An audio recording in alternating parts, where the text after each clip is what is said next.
బిల్దదు మాట్లాడుతున్నాడు. ఇతడు మొత్తం 3 ప్రసంగాలు చేస్తాడు. వాటిలో ఇది మొదటిది.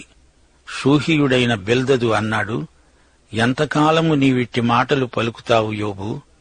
నీ నోటి మాటలు సుడిగాలి వంటివి అయ్యాయి. దేవుడు న్యాయవిధిని రద్దుపరుస్తాడా? సర్వశక్తుడైన దేవుడు న్యాయాన్ని రద్దుపరుస్తాడా? నీ కుమారులు ఆయన దృష్టి ఎదుట పాపం చేశారేమో, వారు చేసిన తిరుగుబాటును బట్టి ఆయన వారిని అప్పగించాడేమో. నీవు జాగ్రత్తగా దేవుణ్ణి వెదకిన ఎడల, సర్వశక్తుడైన దేవుణ్ణి బతిమాలుకుంటే, నీవు పవిత్రుడవై యథార్థవంతుడవైతే నిశ్చయముగా ఆయన నీ యందు శ్రద్ధ నిలిపి నీ నీతికి తగినట్లుగా నీ నివాస స్థలాన్ని వర్ధిల్ల చేస్తాడు. ప్రియ సోదరుడా, సోదరి, వింటున్నారా? బిల్దదు సాంప్రదాయవాది. గతకాలమందలి పద్ధతులను సమర్థిస్తాడు. మనము నిన్నటి వారమే, మనకేమీ తెలియదు అనే ధోరణి ఇతనిది. గతకాలంలో జరిగింది ఇది, రాబోయే కాలం కూడా అలాగే ఉంటుంది అంటాడు బిల్దదు. పురావస్తు పరిశోధనలపై ఆధారపడి భవిష్యత్తును నిర్ధారణ చేస్తాడు. ఇది శాస్త్రజ్ఞులు చేసే పని. యోబు గ్రంథం 38వ అధ్యాయం 4వ వచనంలో ఇదే ప్రశ్న ఎదురవుతుంది. దేవుడు అడుగుతున్నాడు, నేను భూమికి పునాదులు వేసినప్పుడు నీవెక్కడ ఉన్నావు? నీకు వివేకము కలిగి ఉన్న ఎడల చెప్పు.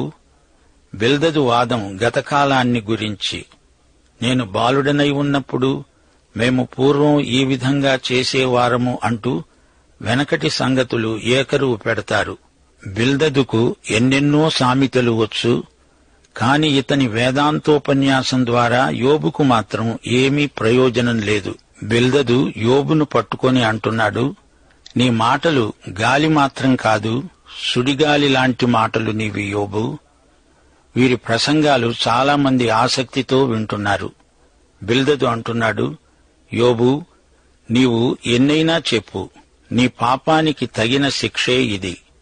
నీ పిల్లలు తిరుగుబాటు చేయబట్టే వారి మీదికి శిక్ష వచ్చింది. ఈ బిల్దదు వేదాంతం తప్పు. దేవుడు తన బిడ్డలను తండ్రిలాగా క్రమశిక్షణలో ఉంచుతాడు, పెంచుతాడు. అంతేగాని వారిని వధించడు, నాశనం చెయ్యడు. అయితే యోబును నిర్దాక్షిణ్యంగా విమర్శిస్తున్నాడు బిల్దదు. ఇతడెలాంటి స్నేహితుడు? యోబు, మునుపటి తరము వారి సంగతులు విచారించు, వారి పితరులు పరీక్షించిన దానిని బాగా తెలుసుకో. వారు నీకు బోధిస్తారు గదా, వారు నీకు తెలియచేస్తారు. వారు తమ అనుభవమును బట్టి మాట్లాడతారు. గతంలో జరిగిన దాన్ని గురించి బిల్దదు ఏదో చెబుతున్నాడు. రాబోయే యుగశక్తుల ప్రభావం ఇతనికి తెలియదు. ఫిలిప్పీ పత్రిక 3వ అధ్యాయం 14వ వచనం, క్రీస్తు యేసునందు దేవుని ఉన్నతమైన పిలుపునకు కలిగే బహుమానమును పొందాలని గురివద్దకే పరిగెడతాను. ఇది పౌలు దర్శనం. బిల్దదుకు ఇది తెలియదు. బిల్దదు అంటున్నాడు, 11వ వచనం, బురద లేకుండా జమ్ము పెరుగుతుందా? నీళ్లు లేకుండా రెల్లు మొలుస్తుందా? అది కోయబడకముందు బహు పచ్చగా ఉన్నది, గాని ఇతర మొక్కల కంటే త్వరగా వాడిపోతుంది. దేవుణ్ణి మరిచే వారందరి గతి అలాగే ఉంటుంది. భక్తిహీనుని ఆశ నిరర్ధకం. అతని ఆశ భంగమవుతుంది. అతడు ఆశ్రయించేది సాలె పురుగు పట్టు. అతడు తన ఇంటి మీద ఆనుకొనగా అది నిలవదు. అతడు గట్టిగా దానిని పట్టుకొనగా అది విడిపోతుంది. ఎండకు అతడు పచ్చబడి బలుస్తాడు. అతని తీగలు అతని తోట మీద అల్లుకుంటాయి. అతని వేరులు గట్టు మీద చుట్టుకుంటాయి. రాళ్లుగల తన నివాసమును అతడు తేరి చూస్తాడు. దేవుడు అతని స్థలములో నుండి అతణ్ణి వెళ్లగొట్టిన ఎడల అది అంటుంది, నేను నిన్ను ఎరుగను, ఎప్పుడునూ నిన్ను చూడలేదు. ఇదే అతని సంతోషకరమైన గతికి అంతం. అతడున్న ధూళి నుండి ఇతరులు పుడతారు. ఆలోచించు, దేవుడు యథార్థవంతుణ్ణి తోసివేయడు. దుష్కార్యములు చేసేవారిని ఆయన నిలువబెట్టడు. నిన్ను పగపట్టేవారు అవమానభరితులవుతారు. దుష్టుల గుడారము ఇక నిలువదు. అయితే ఇంకా ఆయన నీకు నోటి నిండా నవ్వు కలుగచేస్తాడు. ప్రహర్షముతో నీ పెదవులను నింపుతాడు. విశ్వాసులారా, వింటున్నారా? ఇది ఇతని ధోరణి. యోబును వేషధారి అంటున్నాడు. నీవు సాలెపురుగు అల్లిన గూడులో ఉందామనుకుంటున్నావు, అది నిలవదు అంటున్నాడు. దేవుడు యథార్థవంతులనే కాపాడతాడు అంటున్నాడే, మరి దుష్టులు దుర్మార్గులు కూడా క్షేమంగా ఉన్నారు కదా. రోమాపత్రిక 3వ అధ్యాయం 10వ వచనం ప్రకారం నీతిమంతుడు లేడు, ఒక్కడూ లేడు. బిల్దదు సాధారణ వేదాంతం సహేతుకమే అయినా ఇక్కడ యోబు అనే సజ్జనుడికి ఎందుకు శ్రమలు వచ్చాయో బిల్దదు వివరించలేకపోతున్నాడు. ఇతని వేదాంతం ప్రకారం యోబు పాపి, అందుకే ఈ శిక్ష అనుభవిస్తున్నాడు. ఇది తప్పు అంచనా. యోబు నమ్ముకున్న దేవుణ్ణి బిల్దదు ఎరుగడు, అందుచేత యోబును కూడా ఎరగడు. ప్రభు అన్నాడు, లోకము నన్ను ఎరుగదు గనుక మిమ్మును కూడా ఎరుగదు. అది అసలు రహస్యం. బిల్దదు సాంప్రదాయవాది. ఇప్పుడు 9వ అధ్యాయంలోకి రండి. యోబు లేచి మాట్లాడుతున్నాడు. బిల్దదు ప్రశ్నలకు యోబు చాలా వరకు జవాబులు చెప్పగలిగాడు. గాని దేవుని పట్ల నీతిమంతుడై ఉండడమంటే ఏమిటో తాను పూర్తిగా వివరించలేకపోతున్నాడు. పాత నిబంధనలో యేసుక్రీస్తు అనే మధ్యవర్తి కోసం ఆక్రోశించిన భక్తుడు యోబు. జాగ్రత్తగా వినండి. బిల్దదు, నీవు చెప్పింది వాస్తవమే, నేను కాదనను. నరుడు దేవుని దృష్టికి ఎలా నిర్దోషి అవుతాడు? దేవునితో వ్యాజ్యమాడతారా? దేవునికి జవాబు చెప్పగలరా? దేవుడు మహావివేకి, అధిక బల సంపన్నుడు. ఆయనతో పోరాడ తెగించి హాని నొందని వాడెవడు? 5వ వచనం, దేవుని శక్తి వర్ణనాతీతమైనది.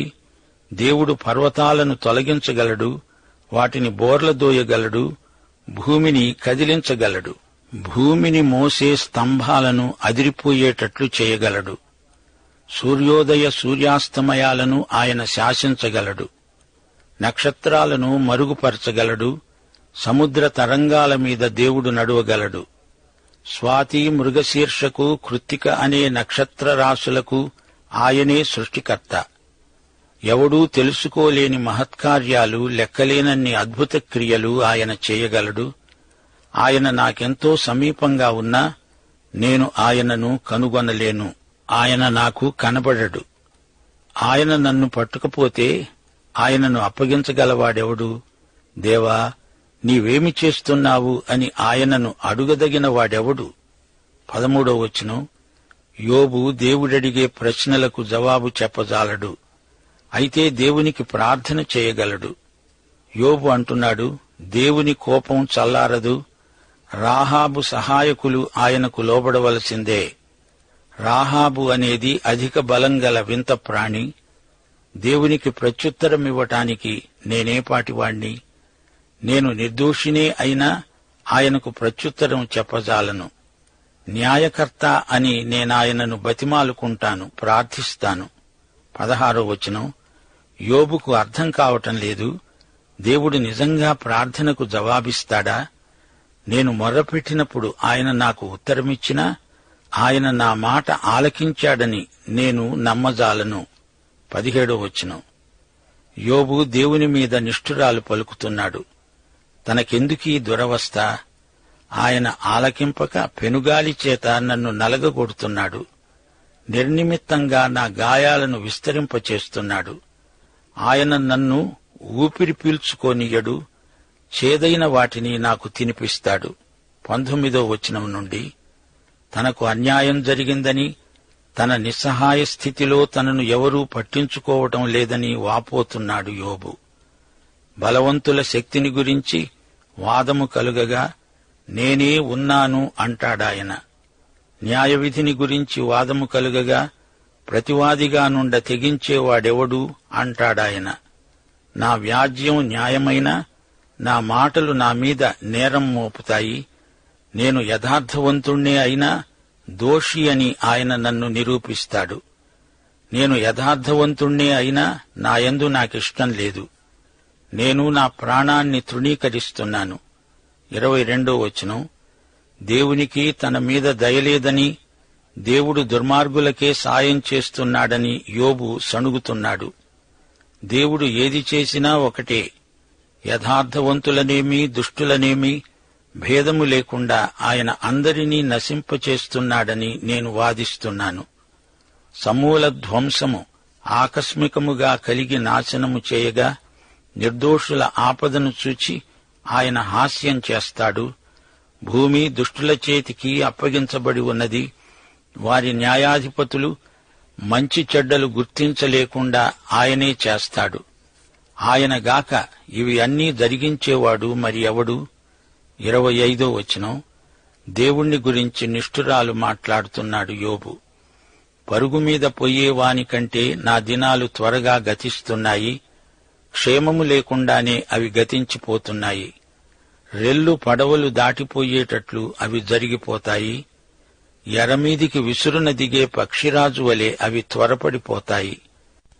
నా శ్రమను మరచిపోతానని, దుఃఖముఖుడనై ఉండడం మాని సంతోషంగా ఉంటానని నేననుకున్నానా? నా సమస్త బాధలకు భయపడి వణుకుతున్నాను.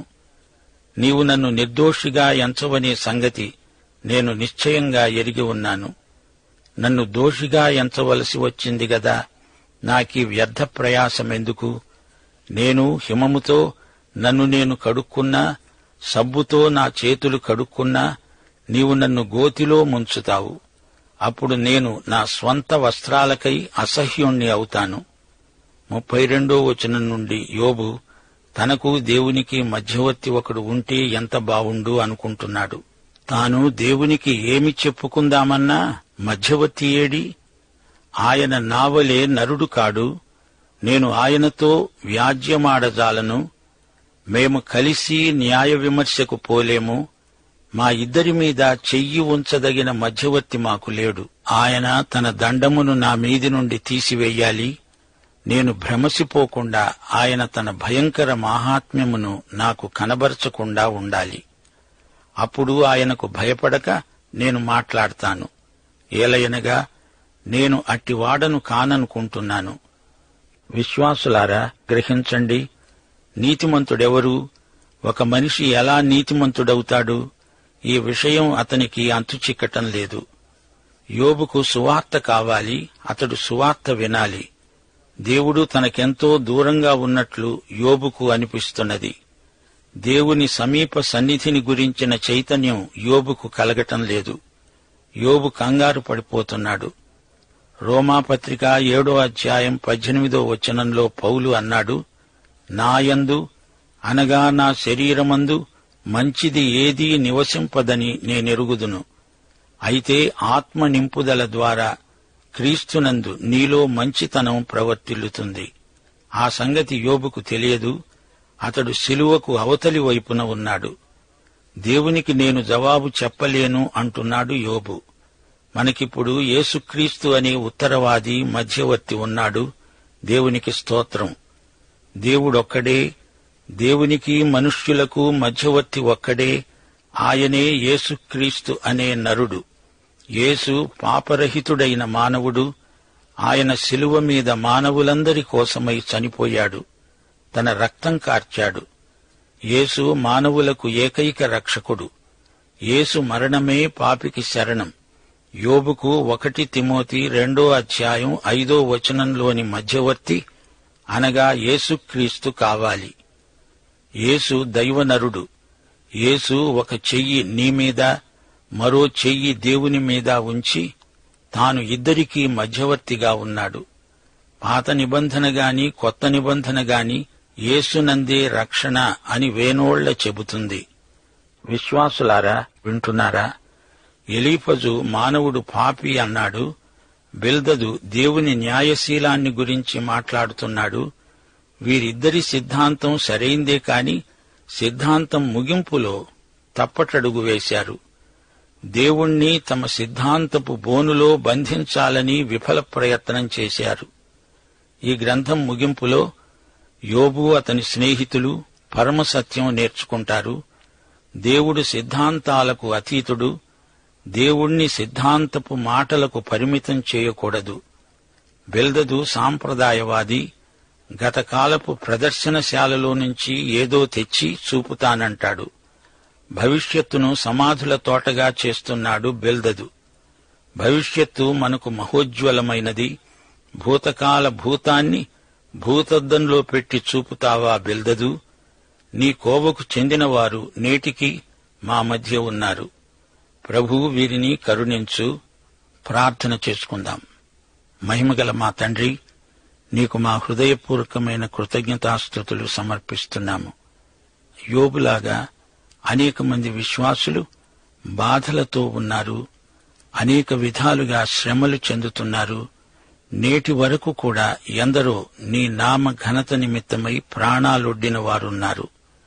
వారందరికీ కావలసిన శాంతి, వారందరికీ కావలసిన బలము, ఆధ్యాత్మిక స్తోమత కలిగించడానికి, వారితో సంప్రదించడానికి నీవు నీ సేవకులను లేపుమని, సంప్రదింపుల ద్వారా మాత్రమే కాక ప్రార్థన ద్వారా అనేకులకు సహాయము చేయగలిగిన దైవ సేవకులు ఈ రోజున మాకు అవసరం.